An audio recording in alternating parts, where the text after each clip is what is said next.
Amazing audience, we are live again. We actually came back or forward, if you would, back to Laurelhurst Park, right? Yes. And now we have live with us the amazing Kedma Ough, which is a really easy name to pronounce. Like, I love it. I love it. Thank you. It's spelled Ough, is it? That is correct. Wonderful. Kedma Ough. It's a great pleasure to connect with you. Thank you. So tell me, which of your talents is responsible for us connecting at this specific time in history? You mean like who connected us, or Well, how? What do you mean do- talent? Like how? Yeah, I love What the do you mean? way that what you do Yeah. creates a path that has connected you to this specific place today. So just to clarify the question, you want to know how the synergy happens? Yeah, synergy. I Is love that what I'm saying? Ooh. Okay, and synergy, because I believe everything. I believe in chemistry and magic, and so I like to say that people collide with me. So if you've collided with me, we're meant to connect. Exactly, right? Yes. Yeah. My magic and my connection really comes from a place of two things. One is innovation and trying to continue to meet amazing people that are innovating and creating new ways of moving through the world.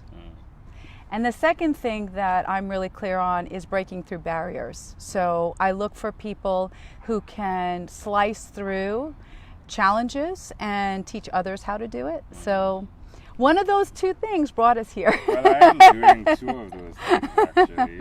My wife and I, we are slicing through barriers, Yes. one, and two, we've really found a way to connect with people, or collide, if Yes. you would, Yes. in a most intriguing way. So who did you learn that skill from?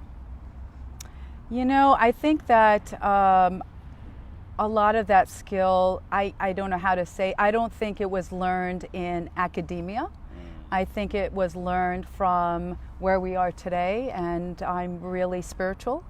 And so it was learned through a lot of challenges, and when you're at a place where you have hit rock bottom, you can only look up. Yeah, I love that. I love that metaphor. So why will you continue to be that person who looks to challenges and then decides to look up? That's a tough question. Do you always ask these tough questions, or or is it just for me? You know, everybody's got a journey, right? And my journey took me, if you went back and saw me 30 years ago. 30 years ago, I was actually in a contract, in a negotiation with God. And I was the one up for negotiation. So basically, I was in a really difficult place. And if it worked in my favor, I would commit to making this my mission for the rest of my life. And if it didn't work in my favor, then I would check out. So it worked in my favor, and I've been on the path for 30 years now.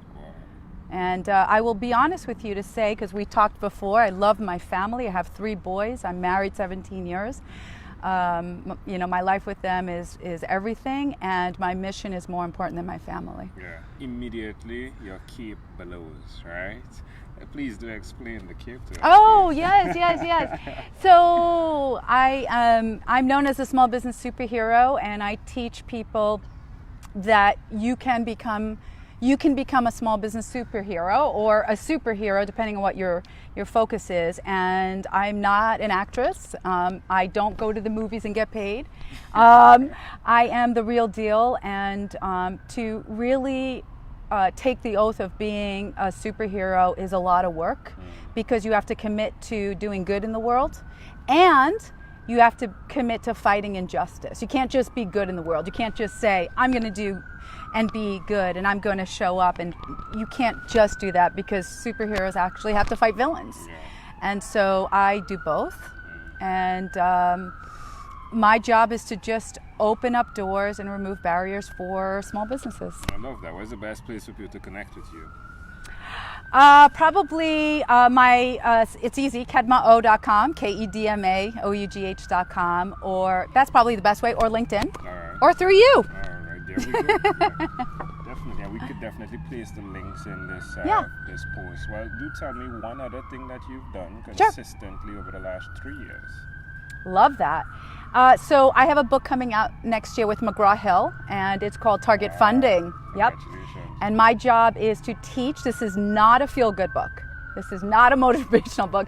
This is an honest manual to teach people how to find free money and resources for starting their company, expanding, or starting an invention. So I've been doing that well over 3 years. I've been doing the book process exclusively, 18 months for the proposal and about another year to build it. So next year the book comes out, and that's all I care about. I want to open the doors and teach people how to win the game. In hindsight, how does it make you feel now that you've completed that book?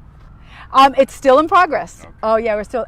It's a lot of work. I'm not going to lie to you. It's a lot of work, but it's my whole life in there. And the way I like to view it is, I already help hundreds of people, but I want to spend my time really serving hundreds of thousands. So completing the book is part of my mission. If I can serve and I can teach people to find the money and be successful, that's all I care about. Serve seems to be a theme of today. Yeah, we've encountered serve and others sharing how important it is to serve. Why would you suggest to someone that's listening that they do put service above themselves sometimes? Well, I think it depends what stage you are in life, right? And so if you're at the stage where you have to, you're going paycheck to paycheck, you don't have... to be honest, if I had to be honest, sure. and I want to be very mindful of what I'm about to say, you probably don't have time to spend in a lot of service unless you're working a nonprofit because you're hustling, right? But once you've mastered that, and then you go to the next level and you have your needs met, okay? And you get all the needs and all the materialistic things you want. What's next? Right? And I'm in the what's next. I have all the needs I want. I have my family. And my next is now serving people. That's it. Yeah, I love that. Again, amazing audience. We are live with Kedma Ough. Kedma, let's switch gears for a moment. Let me invite you into my time machine that is surrounded with beautiful, warm, blue Caribbean water. What is your earliest childhood memory? Probably 4 years old, when I was actually in a park just like this, and I was up on a slide. I was having a good time. And two boys thought it would be funny to throw me off the slide. I fell off the slide and I went like this and I snapped my arm, compound fracture, broke my arm, the bone came out, and my two shoulders. Ouch. Why do you think that memory is so clear? Other than the trauma that you went through. Well, my whole life has been trauma. And so what I've learned to do is find gratitude and joy through the trauma. And so that's how my journey began. Can you connect that memory to who you are today? Absolutely. Everything I am is related to the trauma. Everything I am. I'm a product of trauma. Yeah. But what I've learned is that it's not what happens to you that matters. It's two things I believe that really count is the perception of what you're experiencing and the reaction of how you manage it. Yeah. Right? So if you are in the midst of trauma and you can still look down and see the budding of a flower and find that joy, that's the power of what you can bring to chaos. Yeah, I love that. That's a nice interpretation. What's the second thing? You said two things. In terms of how I see the world and my trauma, Well, the first is just the perception of it, right. And the second is really the being clear on how you react. So, okay, right? So you did pack the two in. I did pack the two in. Wonderful, well done. All right, so I love it though. I would add to it. Yeah, right? sure. I would add that it's fascinating how necessary a hero is. Yes. In times of need. Of course. Because at that specific time, it was a disadvantage, right? There were 2 to 1. And a superhero takes that place and brings that one added assistance that's necessary. So I just love that, the way that connects, yeah? Yes, absolutely. If we fast forward to when you were 12 years old, what was your favorite song? She keeps blowing out my questions.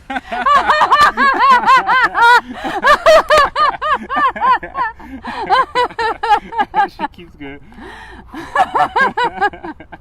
Because I have to feel the energy. It's good. I'm good. very energetic, Yeah. and I can feel the flow. I don't know what was going on at 12. I hope it was Olivia Newton-John, Let's Get Physical. All right. Because all right. I'm all about in your face, getting into action, doing and not experiencing. Everybody, you know, there's so many of us that are just, let me read, do. Yeah, get out there. Do. Don't read, learn through. The manual is in front of you. Just experience it. So I'd say let's get physical. I love that. It connects as well, right? That definitely connects. All right. Well, we've arrived at our destination, but before we get off of this time machine, there is a small declaration form. Sure. So it's yes or no, possibly a bit more. We're going to move pretty quickly. Yeah, you ready? Okay. Kedma, have you chosen someone to pass on your skills to? Not yet. Are you married? Of course. 17 years, you said, right? Yes. 3 children. Yes. Boys? All boys. Do you believe in God? Yes. Do you have an inner circle of friends? Yes. Do you watch TV for more than 3 hours a day? Never watch TV. Wow. 20 years. What about screen time, the phone and or the computer? Is it more than 8 or less than 8 hours a day? Does that count LinkedIn check-ins? Yes. Can I say undisclosed? Do I have an attorney? Can I have my attorney present for this question? If you had to share with us, Kedma, your own unique real statement, a statement that represents Kedma Ough, what would you say that is? I'm a 5th generation entrepreneur. So I have generations of knowledge on how to be successful in business. Yeah, I love that. You know, so many times we put the knowledge that we have in our age and truly what has come before us. Absolutely. Definitely, I love that. Well, Kedma, this has been a great pleasure. Before you leave, is there anything else you'd like to share with our amazing audience? What did you get out of the interview? Me? Of course. Oh, that's amazing. I never got that question before. Wow, so I got 2 things. Okay. One is how you show up is who you are. Yes. In terms of you did show up as who you are. Really love that. There's something we talk about called your own unique real self, which is yours. Yep. The acronym yours. And you definitely stood up here with your own unique real story, your own unique real struggle, your own unique real stance. It's all there, right? Right. And then secondly, I love the imagery of you being on the slide. Yes. And what happens there. Something, as you said, you know, you broke your bones. Yes. I'm wondering what happened with the guys, right? Like, what was their reaction after creating trauma like Right. that? But it's good to know, it's actually great to know that you were able to reframe that memory. And I think that's very important in life. So those are the 2 things I that love stood it. out to me. Thank you. You're welcome. You're welcome. Kedma Ough, this was a great pleasure. Thank you for being on What is Inspired by 12-minute Convos with Thank Angel. you. Did you have fun? Of course. Boom. Can we make it 15 minutes?